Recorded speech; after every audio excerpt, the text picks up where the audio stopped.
Hi everyone. So in this video, I'll be talking about how you can show your proof of funds for your Canada visa application. And this can be either study permit or visiting visa. They are, fairly close to the same documents that you will require. So in this video, I'll talk about 10 things I've learned over the years that, people did not do them, that got their visa denied, or people did them and made their visa to be denied. So I will talk about all the pros and cons, all of the documents that you need to show for your story, for your proof of funds, how you can arrange the documents, and if somebody is sponsoring you, will your company sponsor you or personal account? So these are all of the questions I will answer in this video. These 10 things I assure you, if you can really pay attention to them, your study permit, it's going to get to that point of, getting approved. Nobody can guarantee you, but these are some of the points that I've seen in a lot of online, GCMA have applied in the past. So definitely follow all of these 10 things I'll talk about in this video. The first thing I want to talk about is that make sure you know the exact tuition for your program, because sometimes, majority of the times when you get admission, the tuition will come with the admission letter. Sometimes they will not put the actual tuition. They may give you the link to, check what the tuition is going to be for that program. And sometimes they might do cost tuition per course. They will say per 3 credit course is $1,000 or $3,000. Then you can look at the syllabus and look at how many courses am I going to do in one semester. Once you figure out one semester tuition, then you can multiply that by 3 to get your yearly tuition, or multiply that by 2, as the case may be, depending on the number of semester you're going to have in 1 year. The next thing you want to make sure is that you calculate your tuition and then your cost of living plus your travel cost. According to on the ROCC website, if you go there, what you will see is that you need to show minimum of 1 year tuition plus minimum of 1 year cost of living plus travel cost. So if your tuition is $17,000 and you've paid $10,000 for tuition deposit, meaning you'll be left to show $7,000 for your tuition balance and $20,635 for 1 year cost of living for a single applicant, plus travel costs. There is really no specific amount on the ROCC website, but I usually say for a single person, just a budget like $3,000 to $5,000. I would say minimum $3,000. If you have more funds to show about $5,000 for travel costs, that's reasonable. $2,000 to $30,000 is reasonable. Now, if you have scholarship, I was thinking if you have scholarship, depending on the amounts that the scholarship cover, right? These days, even where RSC increased the cost of living, the funding for master's or PhD for those that are doing research program have actually increased. So if your funding is $24,000 per year for masters, and then your tuition is $10,000 per year plus your cost of living. So your cost of living plus your tuition is already like $30,000. So which means the funding you have is not going to be enough. You need to show, additional funds to make sure it covers all of your tuition, cost of living, and the travel cost. And then if you are traveling with family, of course, if you go to the RSCC website, just type study permit, proof of funds. If you scroll, it's got out for family of 1, 20,636, for family of 2, 25,635, for a family of 3, $31,583, for a family of 4, 38,346 for cost of living. So make sure you calculate this and then start to plan ahead. The next thing you want to think about is which bank statement am I going to be using? Am I going to be sponsored myself? Do I have the necessary funds? Okay. And then if my father or mother or brother or sister, whoever is sponsoring me, have I informed them and do they have the required funds available? Now, people have asked me in the past, oh, can I just say I have, 5 properties, or, another as, to back up, or to say this is what my fund is. Okay. You can show assets as maybe home ties and all that, but you need to actually show cash, okay, in the bank, if possible, either cash, or it can be a form of investment. Investment certificate can also work, and it can be scholarship, and all of those things will work. The next thing you want to, once you've decided who is going to be acting, which bank statement that you're going to be using, the next thing you want to think about is in the last 4 months. It depends on when you want to apply for your visa. If you want to apply for if you have admission now and you want to apply for your visa next month, then you don't just use anyhow bank statement, right? You have to think about, is this bank statement consistent? So consistent means in the past 4 months, they don't really like it when your bank statement is like a roller coaster. It's going up. Let's say I'm just going to be using Canadian dollars as an equivalent, because I know people are watching it from all over different countries. Let's say in month 1 you have $10,000, and then it moved down to 8,000, moved down to $1,000, even to $500, and then it moves all the way to 15,000, and and then goes down. They don't like that inconsistency. I know sometimes it's really difficult to keep funds in the account. This is the reason why you have to plan ahead. If you know the bank statement that you're going to be using for your application, then you have to start planning to make sure that it's, the funds are kind of gradually increasing. Okay. If you have to sell properties, or your car or whatever later on, it's fine. It's fine. But when you sell that property and you add the money to your account, then the funds shouldn't keep going down, right? You shouldn't just add the funds, use the money, and then repay it back. Okay. That's going to be number 2. Number 3 is going to be plan to show 4 to 6 months bank statement. Okay. Now, some people have also asked, if I have the final amount, let's say I need 40,000 Canadian dollars, does that funds need to stay in the account for 4 months before I actually apply? No. Okay. If you need 40,000 Canadian dollars, and in the first month you have 10,000, in the second month it increased to 20,000, it increased to 30,000, and then increased to 40,000. In the fourth month, it's fine.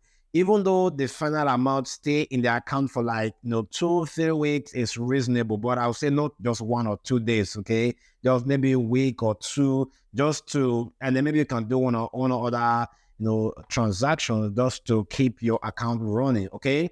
And then within that period, if you have any lump sum, you have to explain it. Sometimes people have also asked, what is the definition of a lump sum? There is really no, on the IRCC website, you will not really see anything they classify as a lump sum. For me, any amount that is like between 2 to 5 times of your salary will be considered as lump sum, okay? Any money, if it's really big, if you are receiving let's say $1,000 equivalent, and then like $5,000 or $10,000 is into your account, that should be considered as a lump sum. Okay, so it doesn't mean lump sums. If you have lump sum account, you cannot use it. No, you have to explain where that lump sum is coming from. Is it from family members? Is it from a sale of property? You need to show supporting documents to that, because these guys are going to read every single line of your bank statement. The fourth thing is going to be, if anybody is sponsoring you, you can sponsor yourself if you have the funds. But if somebody else is sponsoring you, you must show substantial proof of relationship with the person. If it's your brother, yeah, birth certificate and the international passport is fine. Brother, sister, mother, father, birth certificate and international passport is reasonable. But if it's going to be like your uncle or your aunt, how do you show, relationship with your uncle? If it's from your dad's side, if you can get, let's say, an attestation of birth from your uncle and that of your dad, that way the attestation of birth can show, okay, this is my name and these are the names of my period. And it's also going to match that of your dad, okay? If it's from your mom's side, you can also do the same thing. If your mom is married now and, she has changed her name, then you should get maybe a affidavit or change of name just to see that or maybe your mom's birth certificate, if they had, if she has one, that way you can justify. People have asked, can I use only affidavit? Well, it's affidavit is good. It's a legal document, but it's no, you're just doing. The problem with affidavit is that you are just doing the affidavit now that you are doing the application. So it means you're just doing the affidavit for the purpose of the application. This is maybe for distant uncle, distant aunt, and all that they can't really show how close out of them. If the only thing that you have is the affidavit, then you go with it.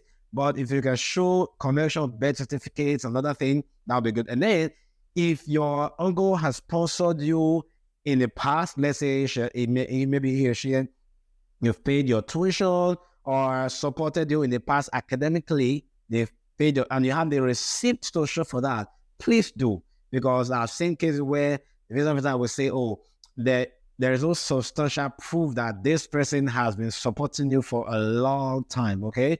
So make sure you have those substantial proof of relationship.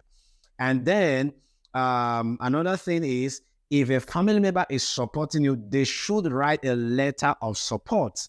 Now, people have asked, should I use gift deed or affidavit of support and all that? Well, if it is a family member, father, mother, brother, you can just do a letter of support. The letter of support does not need to be on any letter. It's just a plain paper. And what should be the content of the letter of support? It should be the address of the person supporting, maybe on the top right side, then the immigration address, just like a normal way you write letter of support. Then you talk about yourself, talk about you are sponsoring this person, talk about your relationship with the person, and then talk about the amount that you're going to use to. If you have $50,000 in your account, when some people may say, I'm sponsoring you with only $20,000. Okay, that's what I can spend. You mention that, and then you have to mention what you are doing. Okay, that's the way to show that, okay, this person is actually working. And then also mention maybe in the 1 or 2 lines why you are sponsoring this person, and you sign, put a date, attach your international passport. That's about it. Okay.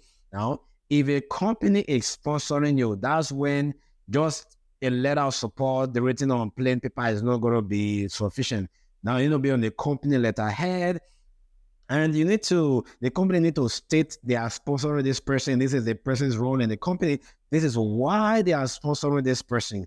And, maybe if the person comes back, this is the position that this person is going to get when the person returns back to the company, because you need to prove to IRS that this investment that we are making is going to, there's going to be a huge return on investment if we are sponsoring somebody. Then the person need to add letter of employment and reference letter, pay stubs, and all of this. The most important thing is that if it is a big company, maybe a board resolution, whatever, maybe the managing director, the HRO, mostly board resolution, any decision-making body, that company that decide to sponsor this person, then they provide, this necessary documents. Now, people have asked, do I provide company bank statement? Now, this is very tough, because if it is a multinational company, a big company, you can't be, getting that bank statement is probably going to be almost impossible.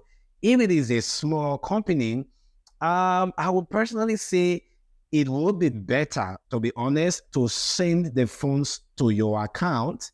That way they don't have to show their own bank statement. They can just write a letter to say we are supporting this person, and then that can be notarized if possible. Okay.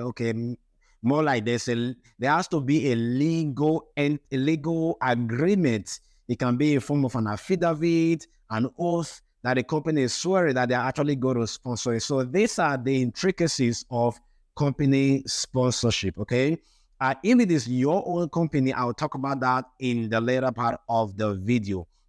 Now, before I talk about the 15, if you've been enjoying this video so far, why don't you consider smashing that like button, and also subscribe if you haven't subscribed, and then leave a comment in the comment section if you've been enjoying the video so far, and if you have any questions so far. If you don't have any questions, just say I'm enjoying the video, I don't have any questions, I'll ask my question later, or you can also mention where you are watching from. The 15 is going to be, I personally don't recommend using business bank statement, because this is the bank statement that you're going to use to pay your employees, right? So if you not show this bank statement, it doesn't mean that all of the funds, you're going to use all of the funds to sponsor this person. You still have employees and other business expenses that they're going to make. So that's the reason why it may be challenging, because, anything can happen in business and they can spend all the money, whole money in the coming week. So if possible, use a personal account. Even though you as an individual, you will have a business account, I would personally suggest if you should move those funds to your personal account, and it should be on your company and your personal, your company name. And then one of the things that you should do, you should write an official letter with the company letterhead and say, for the purpose of my study, I have, from my company send, $10,000 to my personal account for the purpose of this study. Then you have to explain that in this company, I am the person solely responsible for the decision making. I handle, that way they know that you don't have to, do and inform other people before making a decision to act as or to move money from your account. Those ones have to be really clear. And then you need to also show if your funds are from business, if you're moving money to your personal account, then you need to show to the house that the business actually make money. And this can be your company registration, maybe a letter of introduction from the company. I mean that if it's your own company, right? You can just write a letter of introduction. I am introducing myself as the CEO of this company's establishment. I'm responsible for the decision making, blah, blah, blah. And then I'm the one actor, I'm sponsoring myself for this Canada trip. That's letter of introduction. It should be on the company letter. I know it's a lot, right? I know it's a lot. That's the reason why you're looking for somebody to talk to one-on-one as regarding all of this process. There's going to be a link in the description. Reach out to me, and then I'll be able to guide you through my one-on-one mentorship. Visit the website, sign up, send me an email. I'll be glad to help you. So other things you can use to show business income, things like, receipt from the business, contract, invoices, all other things that are really good pictures, if possible, but not compulsory. And then if it's a person, if you are sponsoring yourself, then you need to show things like your employment letter, pay stub, pictures of the business. If you're an employee, it's not really important. Pay stub, letter of reference from the company, maybe letter of employment. These are maybe company ID. If you don't have it, it's fine. But these are the most important things that you need to show. Now, if you just registered your company and you're thinking, what should I do? I've been doing this business for about 2-3 years. What do you need to do at that point in time? You have to, maybe mention that you've been doing this business for about a year or two now. I just registered this business. Although not the best option, but if that's what you have, then so be it. Just have to tell them that you'll be doing this business for the longest time. And then number 6 is try to avoid low opening balance. Okay, and these are same cases where in visa register letters you see this account there was like low open balance. Maybe you are showing $40,000, open balance was like $100. So that's why you need to plan this thing for a long time, so that by the time you are printing your account, the opening balance is very, very reasonable. If you are showing $40,000 and your opening balance is like $5,000 to $10,000, I would say that is very, very reasonable. Okay, and make sure that you don't, if you have to wait a little bit longer to ensure that whatever bank statement you are showing that has a good opening balance, so be it. And then make sure at the end of the day, if you print out your bank statement, make sure that it is not blurry, okay? Because sometimes if it's blurry, then if they don't see, if it's just one document that is blurry that they can't see, then that's going to affect the credibility of your whole application. Make sure when you scan and print and you compress the PDF, it's still going to be very, very legible. Number 7, write a clear letter of explanation for funds. Okay, just letter, can be no more than one paragraph or one page or so. So if there are things that you want to emphasize, if you want to do a table to show, okay, these are the 10 biggest transactions in my account. This transaction came on the 1st of June 2024. This study is for sale of property. This is the buyer. This is the amount. You list all of them like that. If you're getting rate, list all of them. Like this is particularly if you have lump sum. If you don't have lump sum, you should be fine, okay? And then in your letter of explanation, you can use one paragraph to talk about your phone summary, okay? And in this document, you can talk about this is how much I have in all of my account. This is the equivalent in my local currency. This is the equivalent in Canadian dollars, okay? And then if somebody is sponsoring, this is the amount from my sponsor. This is the amount in my personal account, okay? You can, if you're doing this my bank statement, where you have to send the bank directly to the embassy, you can also mention the password and other things in this document. And then this document becomes your first document that you will include in your proof of funds, and then other documents can now follow in your proof of funds. Now, the eighth thing is going to be review every single line in your bank statement. If there is anything that looks confusing, there is anything that is not clear, I will advise you try to address the elephant in the room, okay? Try to make sure you're saying, oh, there was a phone that came in December of 2023, it's also amount, and this is this amount. You have to explain, because if you don't explain, don't just assume that they're going to use the initiative to get it, because if they want to start straightening themselves, they might just deny it. So make sure you explain every single thing, every single line of your bank. It should make sense to you. I'll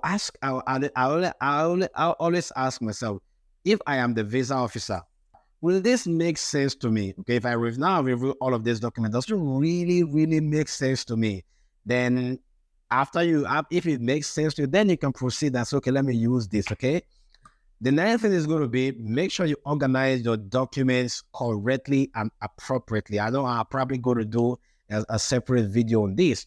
Every single document pertaining to proof of funds should be meshed together in one PDF and uploaded under the proof of funds. And you have to arrange the documents to tell a story, okay? And you don't just upload only your bank statement and put other things in the supplementary. No, your bank statement, okay? I said before that if you want to use a note, maybe a Word document to explain a few things about finance, you can have that as first document. Then things like employment letter, pay stub, sponsor, a letter of sponsorship from your sponsor, a bank statement, business-related document, receipt, invoices. If you sold a landed property, you should also include the land sale document under this proof of fund. In fact, and so that when they read through the proof of funds, they will be convinced that this person actually you are capable. Because I've seen cases where people move some important documents into the client information, by the time they deny them, they'll be like, because they will only say, they may say what they are saying based on what is submitted under the proof of funds, right? So make sure you submit everything that's submitted for finances. Now, if there is no space, let's say, especially for things, landed property, I know that can be huge. You can include maybe you don't have to include all of the pages. Maximum of 3 pages is okay, right? If it's really huge, all those survey, you don't really need all those survey plan. Maybe 1 page, if you want to include that, that's fine.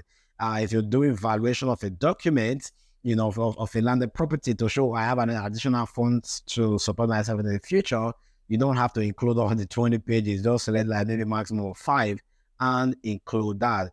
And then every other document that does not relate to funds should go into the client information. Now, and make sure none of your documents are blurry. When you compress them, make sure they are still clear. Sometimes what I would advise you to do, look at the document with the highest file size under the proof of fund, compress that individually to the barest minimum that will still make it eligible before merging into other documents, okay? That's going to be it. And then the number 10 thing, I know this is the one that you've been waiting for. If you stick around till this point, I think you have access to that information. And that is going to be the most important part as far as the proof of fund is concerned, is that you should subscribe to my channel.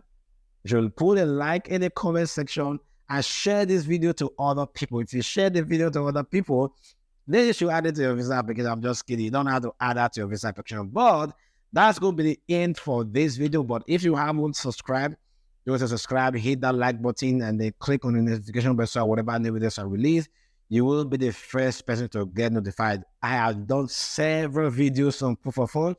You should definitely check out a lot of video on visa application, different kind of admission, scholarship.